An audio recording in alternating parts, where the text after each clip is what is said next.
Indian air force में कश्मीरी मुस्लिम first fighter pilot होगा।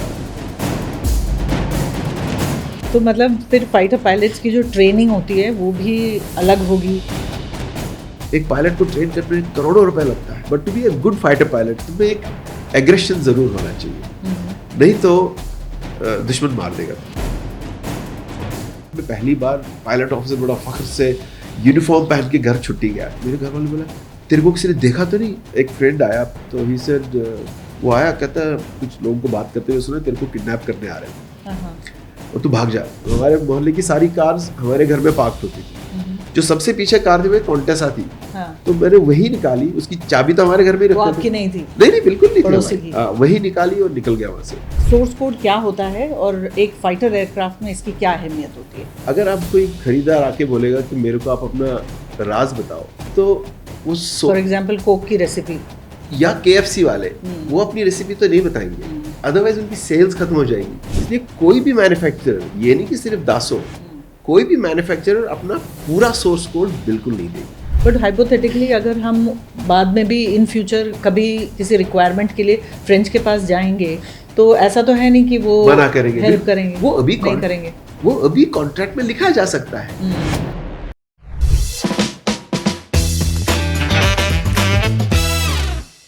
नमस्कार। फ्रांस से 36 राफाल एयरक्राफ्ट खरीदने के बाद इंडियन एयरफोर्स अब 114 और एयरक्राफ्ट खरीदने की तैयारी में है, लेकिन बातचीत अटक रही है सोर्स कोड को लेकर। आपने सुना होगा फ्रांस ने सोर्स कोड शेयर करने से मना कर दिया है।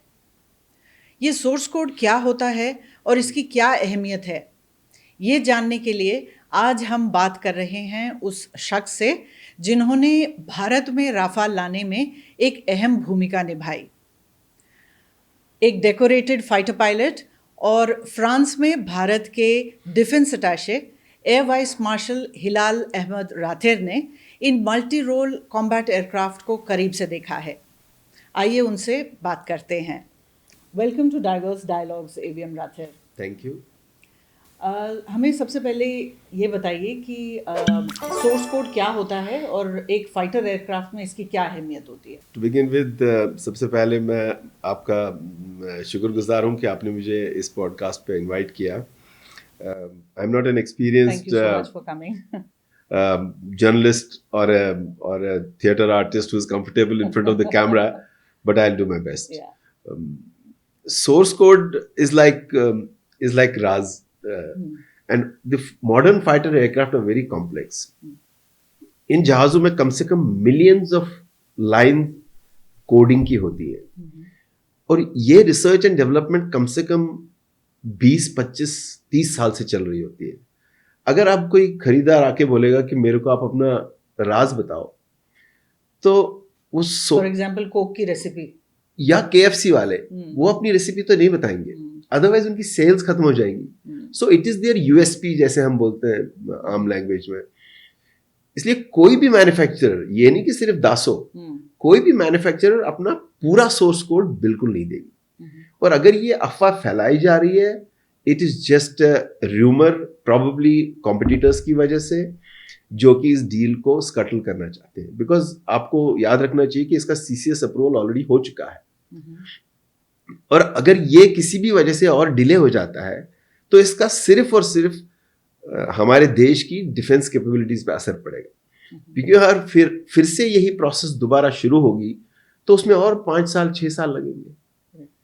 और मेरा मानना यही है कि ये एक रेड हेरिंग है जिस पे ज्यादा तवज्जो नहीं देना चाहिए, और कोई भी मैन्युफैक्चरर अपना सोर्स कोड नहीं बताएगा। जैसे तो कोई सोर्स कोड अगर नहीं मिले तो उसका क्या उपाय हो सकता है और क्या ऑप्शन हो सकता है? न्यूज़ रिपोर्ट्स पे मैं पढ़ रही थी API के बारे में।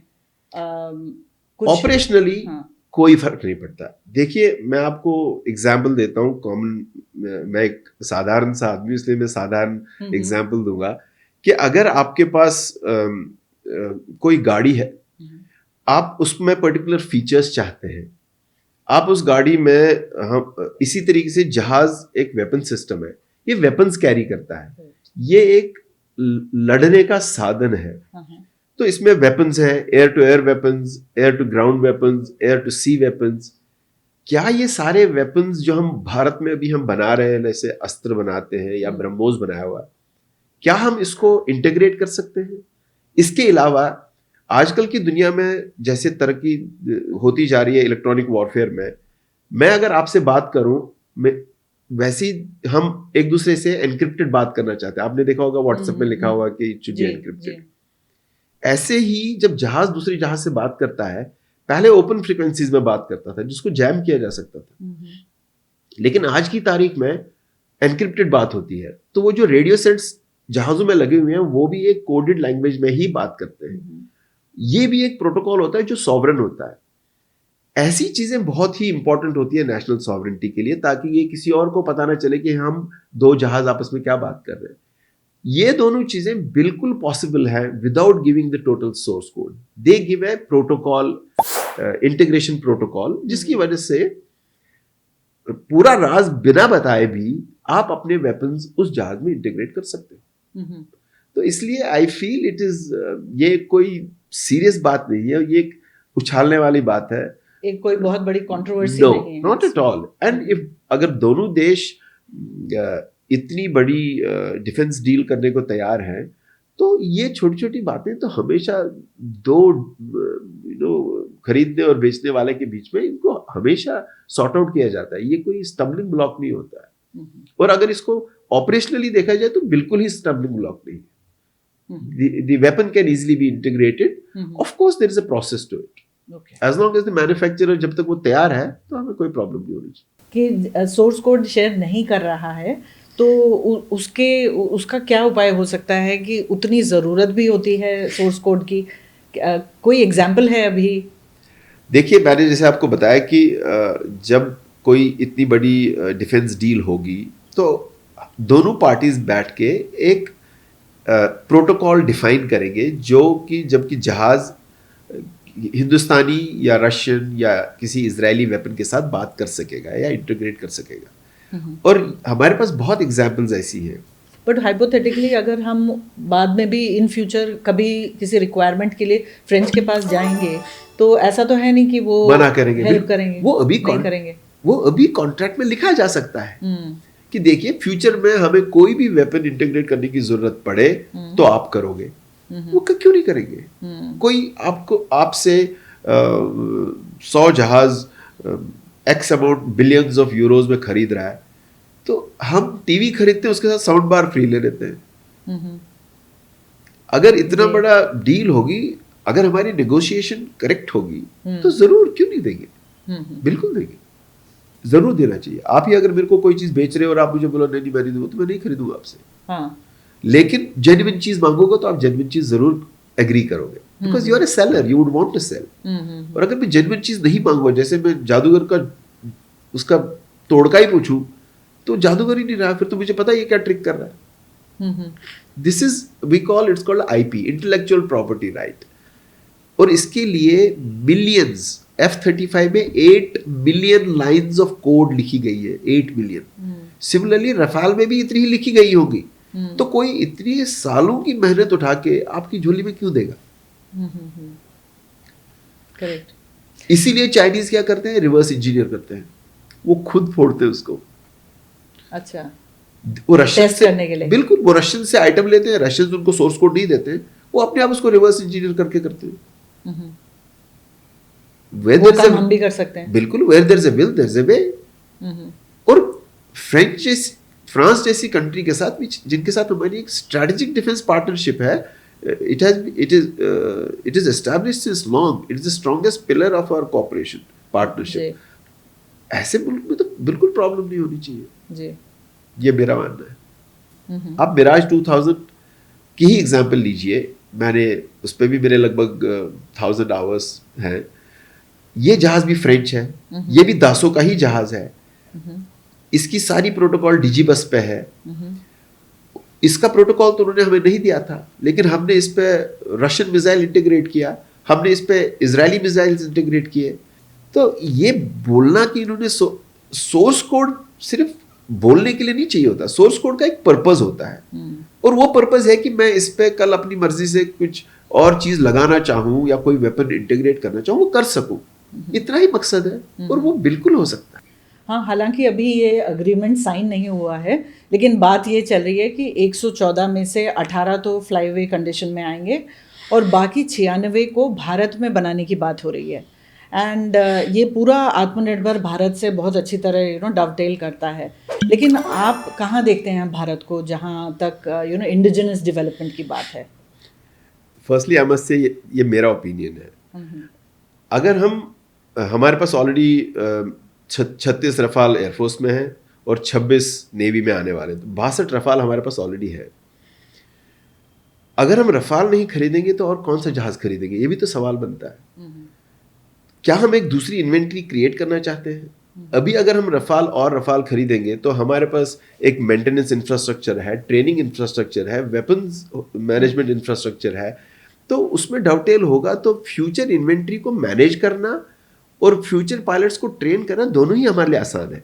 नाउ कमिंग टू कि इंडिया में इसका प्रोडक्शन, मेरे हिसाब से the French industry, French government has been our best and most reliable partner till date. Since 1960s we have been flying their aircraft. और उन्होंने कभी भी हमारे देश को धोखा नहीं दिया है at a very critical stage. So this you are saying more than the Russians? I think so. Okay. I think so.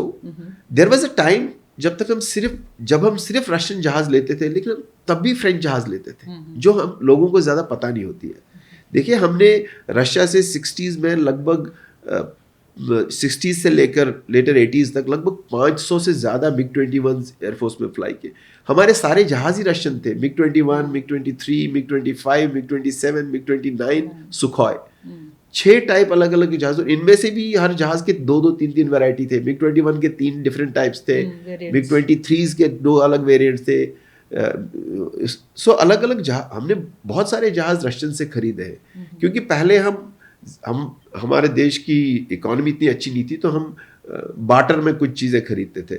लेकिन जब 93 के बाद इंडिया के पास पैसा आया और हमारी इकोनॉमी अच्छा करने लग गई, तो हमारे जहाज भी हम वेस्ट से खरीद सकते थे और ज़्यादा खरीद सकते थे।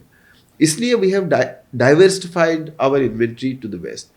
एंड अगर आप देखोगे, अगर आप इंडियन एयरफोर्स के ऑपरेटर्स से पूछोगे, तो ये जो फ्रेंच जहाज़ है, ये बहुत ही रिलायबल और वेल परफॉर्मिंग जहाज़ है। कारगिल में मिराज 2000 ने बहुत अच्छी परफॉर्मेंस करी। उसके बाद भी हमने जब हमारे कोई भी छोटे कोई ऑपरेशनल मिशंस रहे हैं या बड़े रहे हैं, कुछ देश में बहुत फेमस होते हैं, कुछ नहीं होते हैं, उनमें सब में मिराज 2000 ने बहुत अच्छा परफॉर्मेंस दिया है। तो this has been our leading aircraft. So as an operator हमारा एक्सपीरियंस बहुत अच्छा है फ्रेंच जहाज़ के साथ। और एक मिसनोमा है लोगों में कि ये बहुत महंगे हैं और इनकी मेंटेनेंस ज़्यादा है। अगर आप ये देखोगे कि over a period of time air force जो काउंट करती है, वो करती है cost per hour of flying. 1 घंटे का कितना लगता है उड़ाने में, क्योंकि हमने तो ये जहाज 6-6, 7-7 हज़ार घंटे उड़ाने होते हैं। तो over a long period of time 20, 30, 40 हज़ार में आप देखोगे कि these aircraft are more economical than the Russian aircraft. Russian aircraft fuel बहुत कंज्यूम करता है। एक Su-30 एक सॉटी में 45 मिनट या 1 घंटे की सॉटी में 7 से 8 टन एविएशन फ्यूल यूज करता है।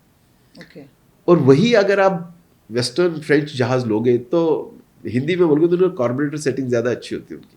अच्छा, तो काफ़ी हद तक वो कम फ्यूल में ज़्यादा देर फ्लाई करते हैं, उनकी एंड्योरेंस ज़्यादा अच्छी होती है। ठीक है, काफ़ी हद तक तो आपने मेरे सवाल का जवाब दे दिया है, बट मैं यही पूछना चाह रही थी कि एक दशकों तक हमने रशियन एयरक्राफ्ट यूज़ किए, फिर आई थिंक 1985 में मिराज 2000 इंडक्ट हुआ, जिसका आपने बहुत अच्छा रिजल्ट देखा कारगिल वॉर में। और उसके बाद 2016 में राफाल को चुनने का क्या रीज़न था? Was that our best choice then?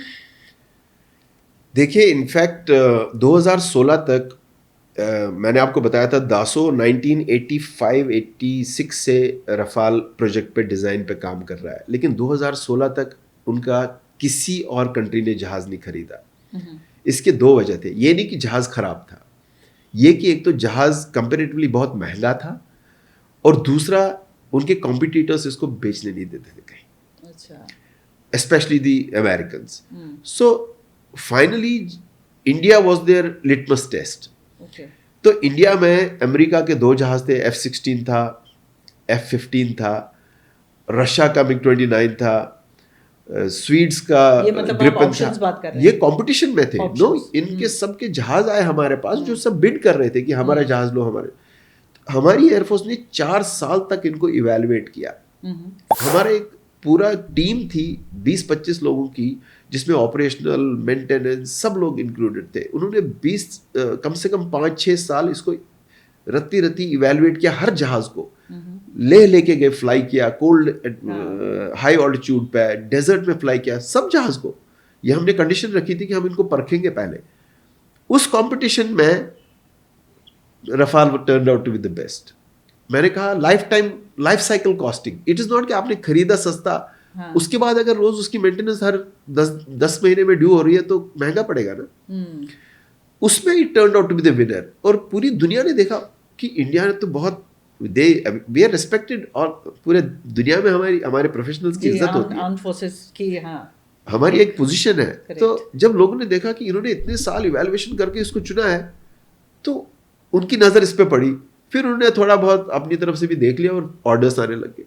हमारी वजह से हमारे 36 एयरक्राफ्ट के ऑर्डर के बाद फ्रेंच दासो कंपनी को ऑलमोस्ट 300 जहाज का और ऑर्डर मिला है, एक्सपोर्ट ऑर्डर, और जबकि तब तक एक जहाज का भी नहीं मिला था। सो कहने का मतलब ये कि हमारी जो एप्रिसिएशन थी, जो इवैल्यूएशन प्रोसेस थी, वो बहुत ही प्रोफेशनल थी और लाइफ साइकिल थी कॉस्टिंग। ये नहीं कि अप फ्रंट कौन सा सस्ता लगता है। और it is not just that. मैं आपको एक एग्जांपल देता हूँ। रफाल जहाज में या मिराज 2000 में अगर आपको एक इंजन बदलना हो, बिकॉज देखिए गाड़ी जब चलती है, जब जहाज उड़ता है, तो इनमें इंजन सर्विसिंग ओवरऑल करना पड़ता है, रूटीन इंस्पेक्शन करना पड़ता है। रफाल में अगर आपको इंजन बदलना है तो 2 शख्स 2 घंटे में एक इंजन बदल देंगे। अच्छा। और यही इंजन अगर आपको Su-30 में बदलना है तो शायद 7 या 8 लोग शायद 1 हफ्ते में बदल देंगे। तो ये तो खर्चे होते हैं, और ये सब कैलकुलेट करना पड़ता है एक अच्छी इवैल्यूएशन टीम को, इससे पहले कि आप कौन सी गाड़ी खरीदें। ये तो हम गाड़ी खरीदने में भी देखते हैं किसकी मेंटेनेंस अच्छी है, किसके सर्विस स्टेशन ज़्यादा हैं, कौन ब्रेकडाउन किसका कम है, बैटरी किसकी अच्छी है, सीट किसका कंफर्ट है, और फाइनली लड़ाई में कौन कितना अच्छा है। और रफाल का इलेक्ट्रॉनिक वॉरफेयर सिस्टम दुनिया का बेस्ट है इस वक्त, it is comparative to the F-35। तो इसलिए अगर हम सिर्फ ऐसा नहीं बोलते हैं कि हमने अपनी मर्जी से बोल दिया कि रफाल लो जी, ये ज़्यादा सुंदर दिखता है, ऐसी बात नहीं है। इट हैज़ बीन इवैल्यूएटेड कम से कम 6 साल, अगर मेरे हिसाब से ज़्यादा। ठीक है। मिग्स को स्पेशली आपने भी बहुत उड़ाए हैं, ज़िंदगी भर उड़ाए हैं। जो ये टैग मिल गया था, फ्लाइंग कॉफिन्स, वो कितना सही था, कितना जस्टिफाइड था? मेरे हिसाब से बिल्कुल गलत था। देखिए, इंडियन एयरफोर्स के पास, ये मैंने आपको बताया कि 500 से ज़्यादा, 550 जहाज थे MiG-21, सिर्फ MiG-21। और मैंने आपको ये भी बताया कि इंडियन एयरफोर्स में एक समय पे लगभग आधे से ज़्यादा स्क्वाड्रन्स MiG-21s की ही थी, अलग अलग वेरिएंट्स की। डेफिनेटली जहाँ तक मुझे याद है, जब मैं एयरफोर्स ज्वाइन किया 1988 में, पहले 10 साल लगभग 17-18 स्क्वाड्रन्स हमारी MiG-21s की ही थी जी। तो अगर आधी से ज़्यादा फोर्स आपकी MiG-21 की है, तो जिसके एक्सीडेंट होंगे वो भी तो MiG-21 के ही होंगे। अगर रोड पे सिर्फ मारुति चल रही है तो एक्सीडेंट भी तो मारुति का ही होगा। अगर मर्सिडीज एक आधी गाड़ी चल रही है, उसका एक्सीडेंट कब होगा जी। तो इसलिए लोग कहते हैं किसका एक्सीडेंट हुआ, MiG-21 का एक्सीडेंट हुआ। अरे वही चल रही है भाई, ज्यादा से ज्यादा मोर देन हाफ 60% हमारी फ्लीट MiG-21 की थी।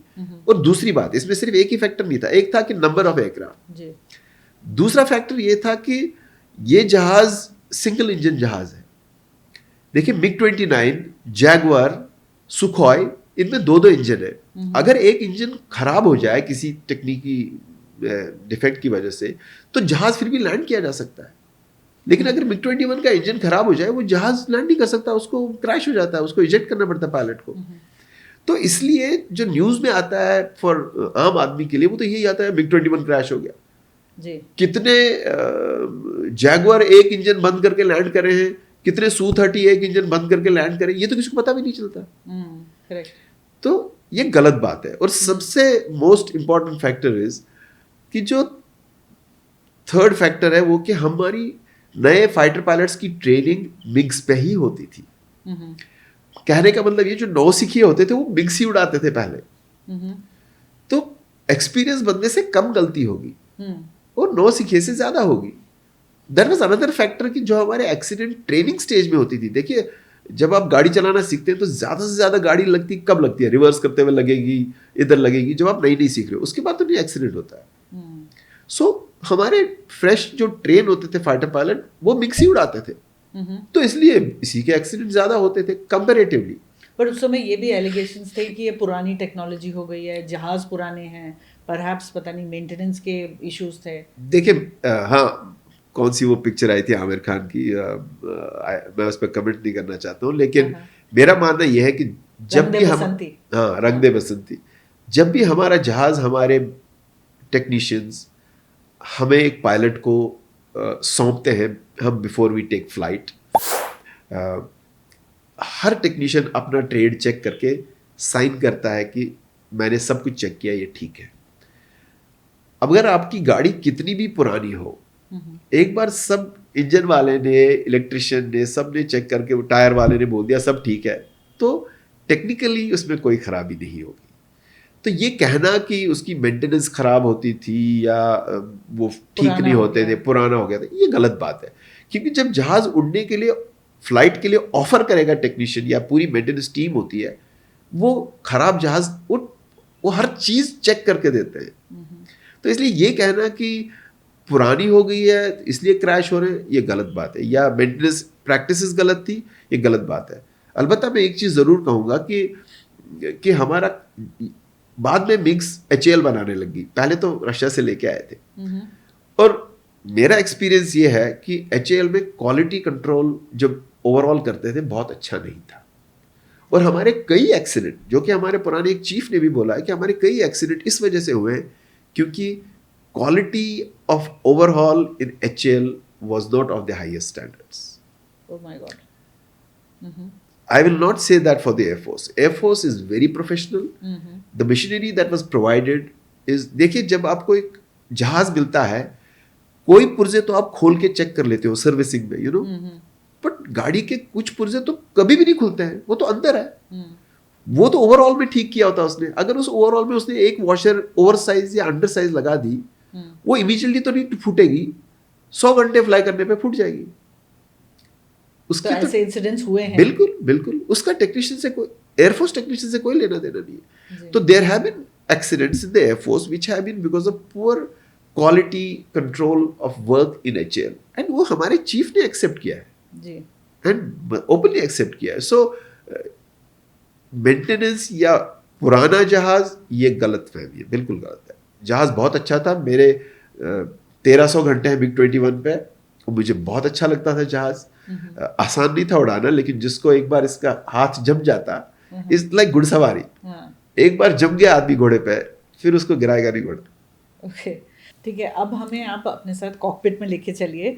कॉकपिट में हर एक सेकंड बहुत क्रूशल होता है, तो कोई ऐसा इंसिडेंट आप शेयर कर सकते हैं जहां आपका split second decision led to may be a life saving thing, और या आपने किसी से सुना हो कोई इंसिडेंट? नहीं, देखिए फाइटर फ्लाइंग इनहेरेंटली, कुछ लोग कहते हैं कि ये वर्ल्ड का सबसे डेंजरस प्रोफेशन है, कुछ लोग कहते हैं कि सेकंड मोस्ट डेंजरस प्रोफेशन है। What is the first one? First one is Formula 1 रेसिंग। ओह अच्छा। सो इसके बीच में बहस है लोगों में दो, एंड आप ये सोच सकते हैं कि ये aircraft is flying eight 800-900 kilometres पे चल रहा होता है। 900 किलोमीटर मीन्स 250 मीटर्स एक सेकेंड में, 250 मीटर पर सेकेंड स्पीड होती है, और जमीन से आप 50 से 100 मीटर सिर्फ होते हो when we are flying low levels. तो अगर आपका थोड़ा भी ध्यान भट गया इधर उधर, आप 100% कॉकपिट में नहीं हो, तो उसकी भरपाई किसी छोटी सी मतलब हो ना गाड़ी लग गई ऐसा नहीं होता है, उसके बाद it is a very serious accident. तो कॉकपिट के अंदर एक पायलट को 100% नहीं 200% होना चाहिए। अगर उसको फैमिली का स्ट्रेस है, अगर उसको अपनी गर्लफ्रेंड के साथ प्रॉब्लम है, स्पाउस के साथ प्रॉब्लम है, सीनियर के साथ प्रॉब्लम है, किसी भी किस्म का कोई स्ट्रेस है, उसको हम ये कहते हैं कि जब हम कॉकपिट की कैनोपी बंद करते हैं और स्टार्टर बटन दबाते हैं, उसको स्टार्टर बटन नहीं दबाना चाहिए। उसको कैनोपी बंद करने से पहले अपने आप से ये सवाल पूछना चाहिए कि क्या मैं 200% तैयार हूँ इस मिशन के लिए? अगर है तो बटन दबाओ, स्टार्टर बटन। अगर नहीं है तो बाहर निकलो। बिकॉज ऐसे पीस टाइम में हम सिर्फ तैयारी कर रहे हैं जंग की। पीस टाइम में एक जहाज खोना जहाज खोना तो है ही एक बहुत बड़ा देश के लिए नुकसान है, टैक्स पेयर का पैसा है, बट एक जान चली जाती है। एक पायलट को ट्रेन करने में करोड़ों रुपए लगता है। आप ये सोचिए अगर वो पायलट उस दिन नहीं उड़ता, अगले दिन उड़ेगा। करेक्ट। तो हम अक्सर अपने यंग पायलट्स को यही सिखाते रहते थे कि इफ यू आर नॉट 200%, आप कॉकपिट से बाहर निकलो, कुछ नहीं होता। को भी सोचेगा नहीं अब तो 4 लोग साथ में चले हैं, अब वो मिशन कैसे जाएगा। वो बोलते थे उससे पहले अगर किसी को समझ में आ जाते तो रुक जाओ, अगर नहीं आता है, बिकॉज हर दिन सवेरे हम साइन करते हैं कि I am fit to fly. और कभी कभी नॉर्मल पेयर प्रेशर होता है, आदमी चला जाता है, but he is not slept, रात को लेट सोया है, ही इज नॉट फिट। और बिकॉज अगर लेट सोया है, ही इज नॉट 100%, उसकी रिएक्शंस तेज नहीं है। और जब हम एयर कॉम्बैट करते हैं एक दूसरे के साथ, जब से मैं एयरफोर्स में आया हूँ तब से एक मेजर सेफ्टी, अगर दुश्मन का जहाज आपके ऊपर एक मिसाइल मारता है तो one of the safest position is कि टू फेस द दुश्मन का जहाज और उसको क्रॉस करो बिल्कुल विद इन 300 मीटर्स। आप ये सोचिए वो भी 900 किलोमीटर पे चल रहा है, आप भी 900 किलोमीटर पे चल रहे हो, और हम दोनों कोशिश कर रहे हैं कि एक दूसरे के पास से निकले। इसमें एक्सीडेंट हो सकता है।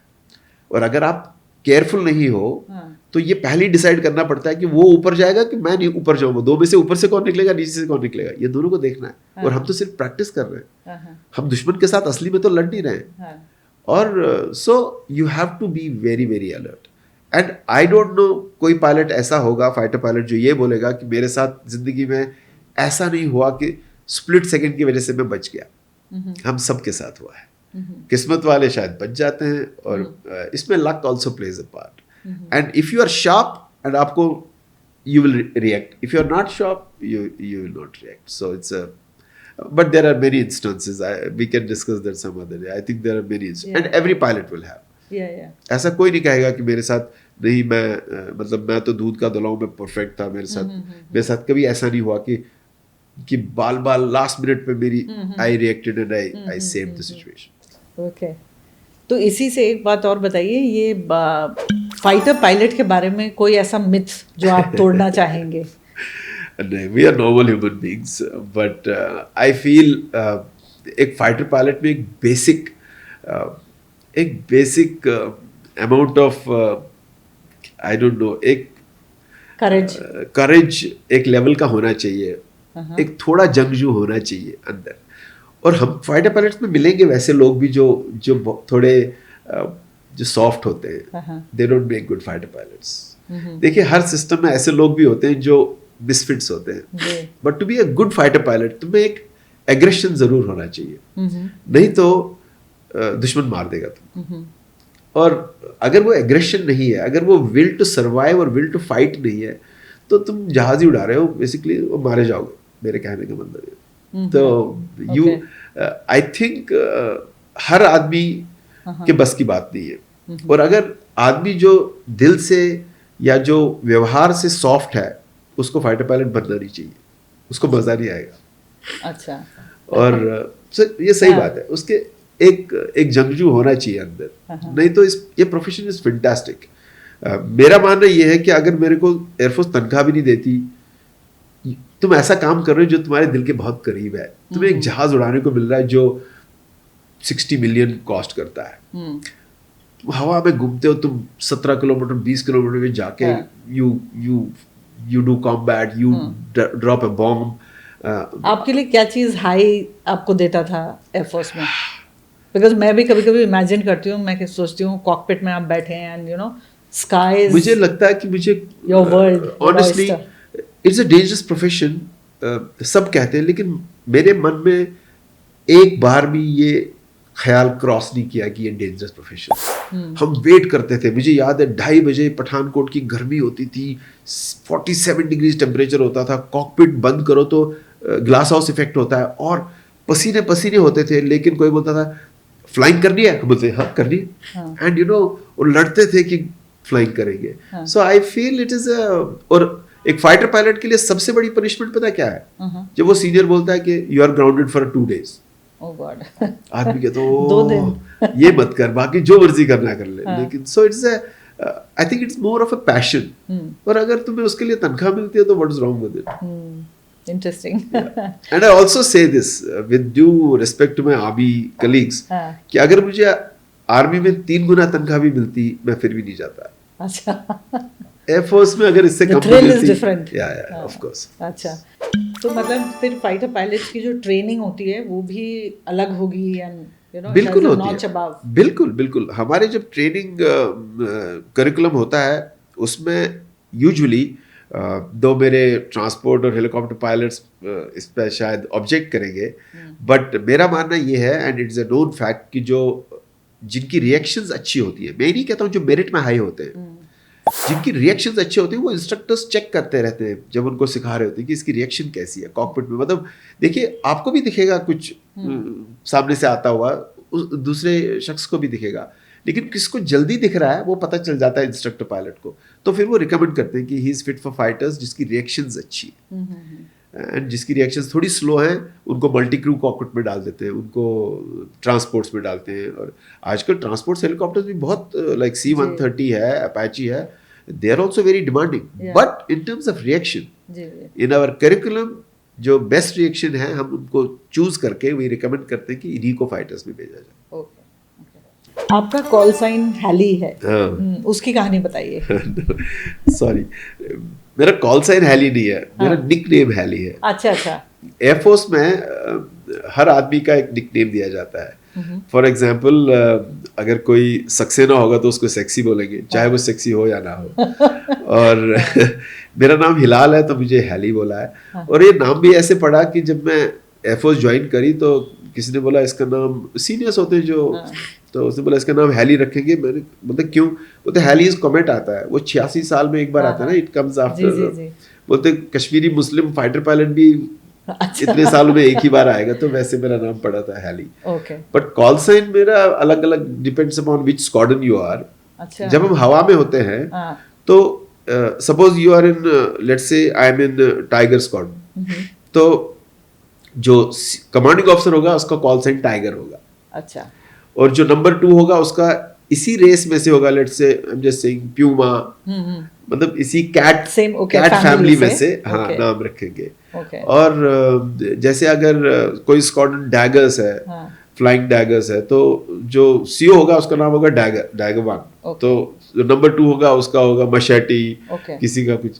जी जी, अच्छा अच्छा। That's how they make out. अच्छा, एक बार और बताइए, ये जो आपकी इतनी पोस्टिंग्स रही बाहर, तो कभी आपको पाकिस्तानी एयरफोर्स से इंटरेक्ट करने का मौका मिला? Oh yes, yes, of course. और उनका क्या रिएक्शन होता था? Let me tell you, when we go outside, देश के बाहर ये मतलब हम लोग ब्राउन स्किन एकजुट एक साथ हो जाते हैं, दुश्मनी नहीं दिखती है इतनी ज्यादा। और हम में तो इंडियंस में तो हम बिल्कुल ही like, because we are professional, we are more professional than I think we are more outward looking than our friends across the border. और मुझे लगा जब मैं अमेरिका में था, मेरे साथ 2 पाकिस्तानी ऑफिसर मेरे साथ कोर्स कर रहे थे, and both were fine officers, both were fighter pilots. एक बड़ा इंटरेस्टिंग एपिसोड है कि हम एक दिन एक हॉल में थे और हम आपस में हिंदी में बात करते थे, मतलब उर्दू या हिंदी में बात करते थे, और हमें जब बाकी लोग देखते थे ये एशियन कंट्रीज के, बोलते ओए तुम आपस में बात करते हो, मतलब हम तो कोर्स कर रहे हैं साथ में। हाँ, तो मैं तुम्हें क्या लगता है कि हम चलते चलते जो मुक्का मारते हुए चले, मतलब कॉरिडोर में चल रहे हैं। बट मुझे एक बहुत इंटरेस्टिंग एपिसोड याद है। एक दिन हम एक लेक्चर था, एक जनरल आ रहा था, एक यूएस एयरफोर्स का बहुत फेमस जनरल था, वो लेक्चर देने आता था वहाँ। तो उस कोर्स में there were 45 different countries which were represented. India भी था, पाकिस्तान भी था। और मेरे बिल्कुल पीछे वाली रो में, मेरे राइट साइड में एक पाकिस्तानी बैठता था, पाकिस्तानी एयरफोर्स ऑफिसर, और दूसरा था वो लेफ्ट साइड में 2-3 रो पीछे बैठता था। तो उसने पूछा, भाई यहाँ कोई इंडियन ऑफिसर है? तो मैंने हाथ ऊपर किया, मैंने कहा मैं हूँ। यहाँ कोई पाकिस्तानी ऑफिसर है? तो इन दोनों ने हाथ ऊपर किया। तो एक मेरे इधर पीछे था, एक इधर पीछे था। तो उसने कहा यही इस कोर्स की ब्यूटी है कि ये लोग इतना एक दूसरे के मतलब कॉन्फ्लिक्ट है, मगर यहाँ साथ में कोर्स कर रहे हैं। तो उसने कहा तो तुम फाइटर पायलट हो? मैंने कहा हाँ। तो उसने कहा ये भी फाइटर पायलट है दोनों? हाँ। तो वो भी पायलट था। तो उसने कहा तेरे को कैसा लग रहा है कि 2 पाकिस्तानी फाइटर पायलट तेरे पीछे हैं? तो आई टोल्ड हिम कि मैंने कहा मेरे को कैसा लगा ये तो मैं नहीं बताऊंगा, लेकिन ये बताऊंगा कि ये पाकिस्तानी मेरे पीछे होने के बावजूद भी मेरे से डर रहे हैं।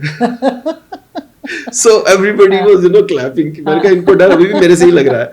सो दे सेड, बेचारा जब कोर्स खत्म हुआ वो पंजाबी ऑफिसर बोलता मुझे, सर आपने तो सबके सामने तो मैंने कहा उसने सवाल ही ऐसा पूछा। तो but we were very good friends. ऐसी बात नहीं, outside we had professional interaction. It's a academic course, there's nothing wrong with it. And this is the experience of all Indian officers जो बाहर जाते हैं, सबका ये एक्सपीरियंस। जी जी जी। So, कभी आपके साथ करियर में ऐसा हुआ जब आपको आपके धर्म के वजह से कुछ डिस्क्रिमिनेशन फेस करना पड़ा? देखिए हमारी एयरफोर्स में पहले सिंपल जवाब नहीं, बिल्कुल नहीं। आई मस्ट टेल यू कि हमारी एयरफोर्स में I think my best experience has been this कि हम लोग वैसे भी एक दूसरे को अपने असली नाम से तो जानते रहे। I told you nicknames होते हैं सबके। हम भल्ला को ब्रूस बोलेंगे, कपूर को कैप्स बोलेंगे, हिलाल को हैली बोलेंगे, और ऐसे नाम देते हैं। तो इसलिए हम इस नाम के पीछे क्रिश्चियन है या हिंदू है या मुस्लिम है ये तो कोई नहीं देखता।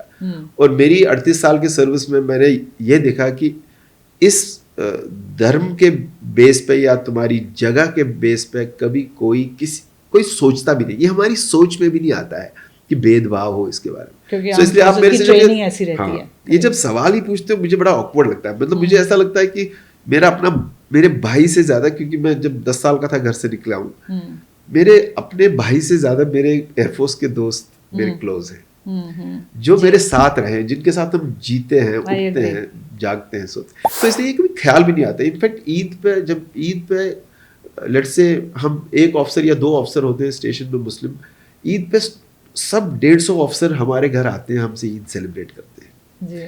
और होली पे मैं सबसे ज्यादा होली खेलता हूँ। और बाकी त्योहार हम साथ मिलके सेलिब्रेट करते हैं, गुरुद्वारे रेगुलरली जाते हैं। तो फौज में I don't think there is any concept of religion or bias on the basis of religion. I can say this with absolute confidence. And I have a very interesting incident that once we went to Israel, because आजकल Israel की लड़ाई चल रही है, I must tell you this. We went to Israel और मेरे साथ एक टीम लीडर था जो कि नागपुर के हैं। अगर आप नॉर्मली सोचोगे तो बोलोगे ओ ये तो गढ़ है आरएसएस का, और इनके मन में तो थोड़ा सा होना चाहिए against a particular sentiment against. But हमारा लीडर वो था, बाद में वो एयर मार्शल थे, मेरी उनकी बहुत इज्जत करता हूँ मैं। और वो हमारे लीडर थे, हमारे साथ 3 और ऑफिसर थे, हम 5 टोटल थे।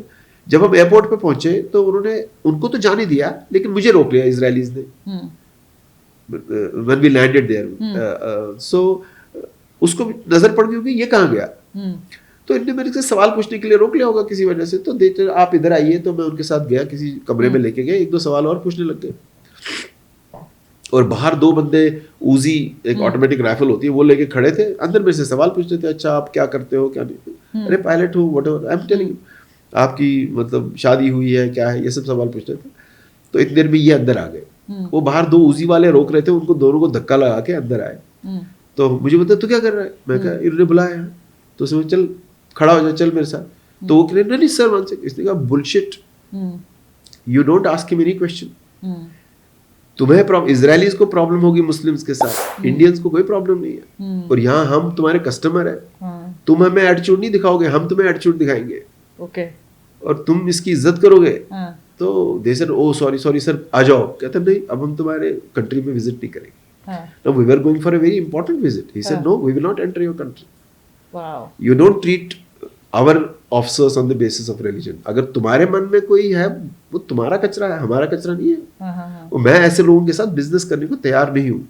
अगर कोई और ऑफिसर तैयार होगा, yes, he said if anybody else is there, he will visit your country, but I will return from here to India. फिर बहुत वो आए, फिर वो उन्होंने कहा, फिर इसने बड़ा अपोलोजाइज करवाया उनसे। फिर उन्होंने बोला ग्रीन चैनल से जाने दोगे, आने दोगे, ये सब हुआ। तो basically he conveyed it, he showed leadership also. बिल्कुल, absolute. And there are very few leaders who can emulate that example. And for me, he didn't have to say it. It came naturally to him. और आपको मैं बताऊं, मैंने ये example Pakistanis को air force college में सुनाई, और इंटरेस्ट नहीं पता उन्होंने क्या कहा। कहा अगर हमारे साथ वो होता, हमारा लीडर तो बोलता पकड़ लो इसको, हमको जाने दो। So it is so in fact it's a very I'm very proud of the fact that we have that fabric in our absolutely. तो जब वो पहली इंस्टॉलमेंट हैंडओवर हो रही थी, डिफेंस मिनिस्टर राजनाथ सिंह भी पहुंचे थे मेरिन्याक, और हमने तस्वीरें देखी थी।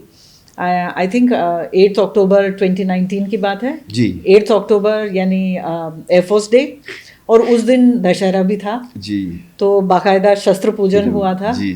तो क्या था उस दिन, क्या हुआ था, कैसे आप लोगों ने ऑर्गेनाइज किया शस्त्र पूजन, और फ्रेंच का क्या रिएक्शन था? मुझे ऐसा लगता है कि मैं सिर्फ इस वजह से नहीं बोल रहा हूँ क्योंकि मैं फ्रांस में 3-3.5 साल रहा हूँ, लेकिन मुझे ये ज़रूर लगता है कि अगर आप ट्रैक रिकॉर्ड देखोगे तो French have been very good partners with us. मुझे रात को 9 बजे किसी ने बोला कि कल शस्त्र पूजा होगी, मैं डिफेंस अटैचे था।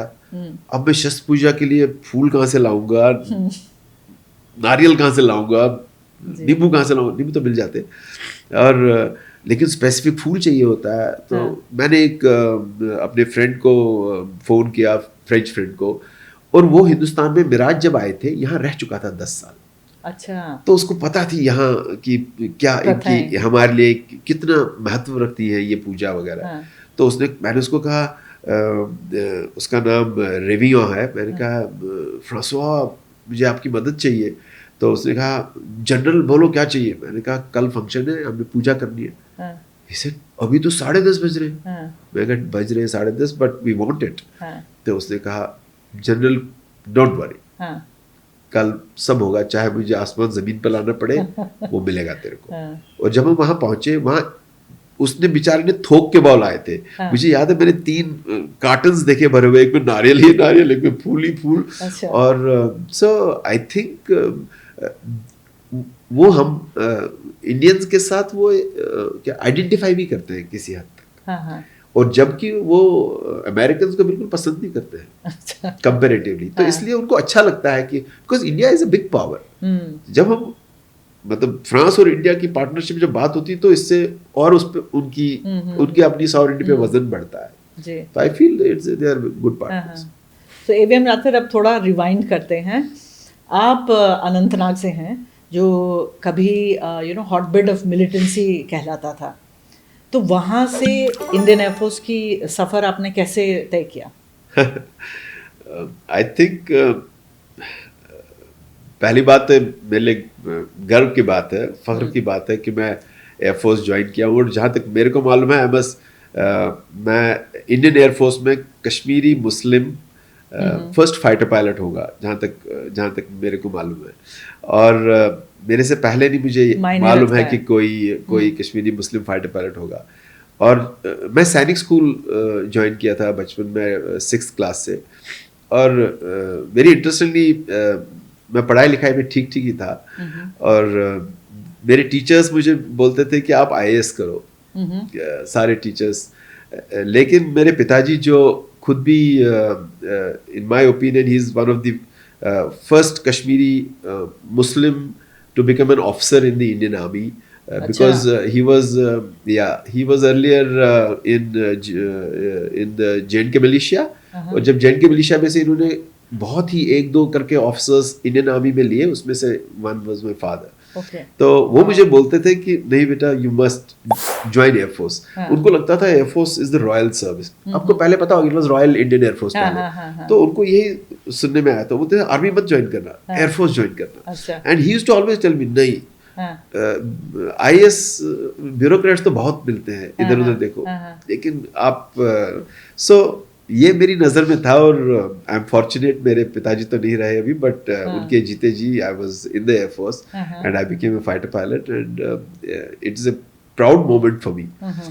इनफैक्ट इन द एयरफोर्स शुरू में मुझे कई बार लगा कि शायद इतनी मज़ेदार सर्विस नहीं है, लेकिन मुझे बार बार मेरे पिताजी यही बोलते थे कि नहीं तुम अपने लिए नहीं, अपनी कौम के लिए you are representing, so you can't quit. तो आपके वो सामने बहुत बड़ा एक ड्रीम रखा आपके फादर ने। तो अनंतनाग में आपके कितने के बचपन कैसा गुजरा, क्या रहा? It was very interesting. पहले तो मेरा बचपन तो मुझे मालूम है कि we have lot of regard for army, armed forces, and that is how I joined सैनिक स्कूल, because एक वो था।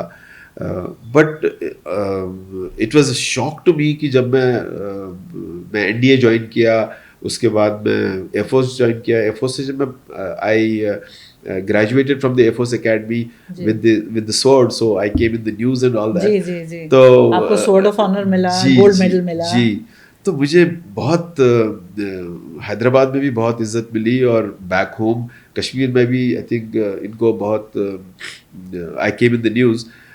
लेकिन मुझे याद है जब मैं 88 में कमीशन हुआ, जब 89 में मैं पहली बार पायलट ऑफिसर बड़ा फख्र से यूनिफॉर्म पहन के घर छुट्टी गया कि भाई अब मैं फौज में पायलट हूँ, और यूनिफॉर्म पहन के पहुंचा।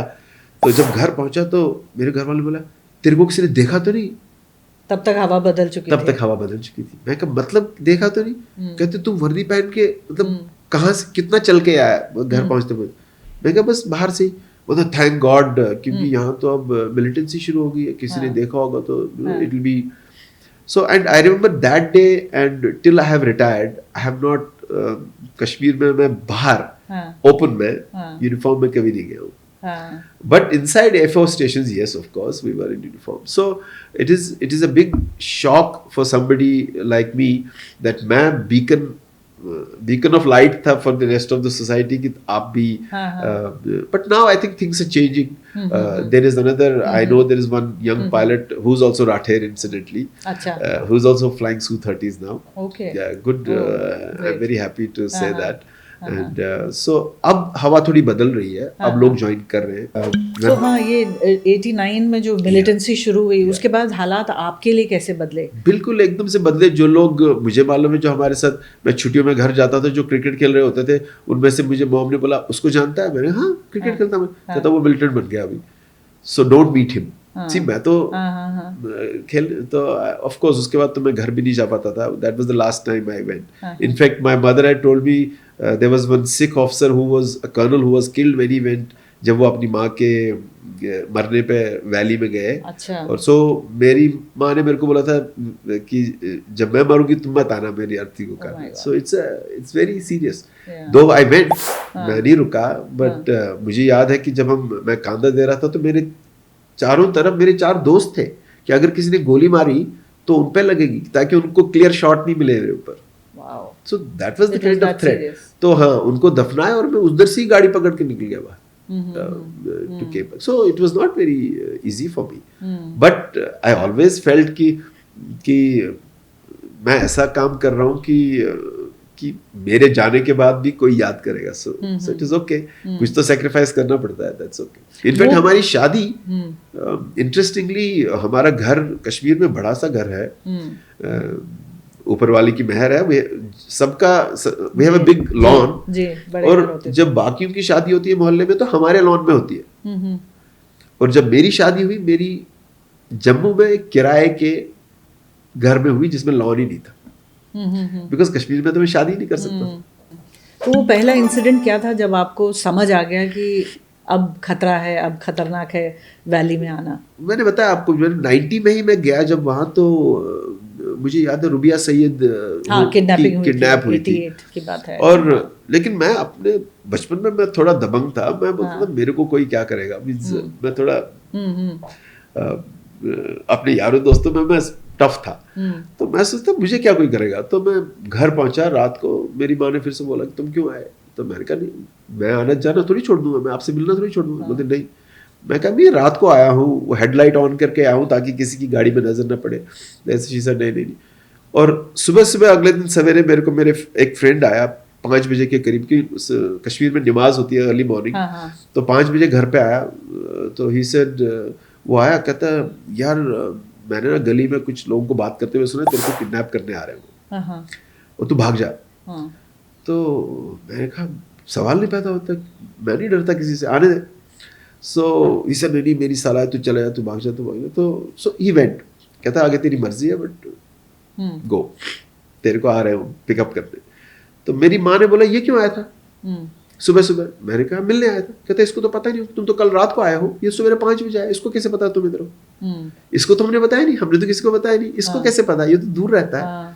तो फिर मैंने कहा नहीं ये ना कहीं मस्जिद से वापस आ रहा था, तो इसलिए किसी लोगों को बात करते हुए सुना, तो किसी ने मुझे देख लिया होगा। तो फिर मैंने कहा नो, सो बेचारी रोने लगी, कहता तुम अभी निकलोगे। तो हमारे घर में बाकी लोग, हमारे मोहल्ले की सारी कार्स हमारे घर में पार्क्ड होती थी। जो सबसे पीछे कार थी वो कॉन्टेसा थी। कॉन्टेसा बड़ी गाड़ी होती है, आम आदमी चला नहीं सकते। तो मैंने वही निकाली, उसकी चाबी तो हमारे घर में रखते थे। आपकी नहीं थी? नहीं बिल्कुल नहीं थी। वही निकाली और निकल गया वहां से, और पठानकोट में रेस्ट किया। आई स्टॉप्ड एट पठानकोट, और मुझे ये मेरे जाने के बाद आ गए थे वो, माय मदर सेड वो चले गए। तो उसके बाद तो ऑब्वियसली कभी नहीं जा पाया मैं। ओके। और अभी अगर आप मतलब यंग लोगों को कोई मैसेज देना चाहेंगे, स्पेशली उनको जो आर्म फोर्सेस ज्वाइन करना चाहते हैं, उनके लिए आपका क्या एडवाइस होगा?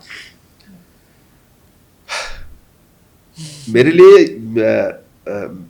लिए तो ये, मैं तो एडवाइस क्या दूंगा, मैं तो there is nothing to advice, लेकिन मैं ये कहना चाहता हूँ कि अगर what they should look out for, may be मैंने एयरफोर्स की मैं सर्विस करते करते मैं बहुत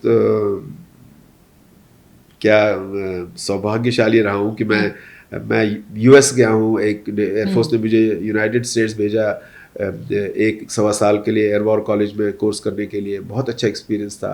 बांग्लादेश भेजा, और मैं कई कंट्रीज विजिट किया हूँ, बट मैंने पोस्टिंग्स करी है इन कंट्रीज में। और फ्रांस भेजा 3-3.5 साल। तो मेरा एक्सपोजर, आउटसाइड एक्सपोजर बहुत अच्छा रहा है कर्टसी एयरफोर्स। लेकिन और स्पेशली आई थिंक इंडिया में हम फॉरेन सर्विसेज को बहुत महत्व देते हैं। हाँ, महत्व देते हैं, और बहुत ही स्वयं की सर्विस समझते हैं कि ये दुनिया देखते हैं, घूमते हैं, और अच्छा पैसा कमाते हैं। तो मैं फॉरेन सर्विस के साथ भी रहा हूँ 3-3.5 साल। और मैंने ये अपने फेयरवेल में वहाँ बताया था कि अगर मेरे 100 जन्म भी होंगे, मैं फिर भी एयरफोर्स में ही आना पसंद करूँगा, because there is no service which is like air force. That was lovely.